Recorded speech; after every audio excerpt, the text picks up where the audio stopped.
She is beautiful, right?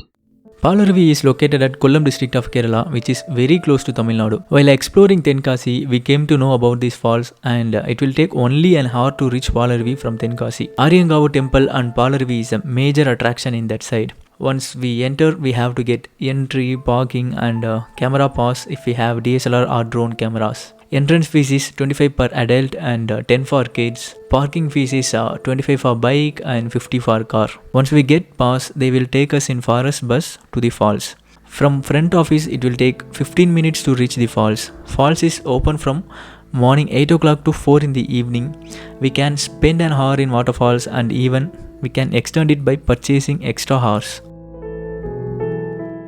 At last, guys, be careful. She may steal your heart.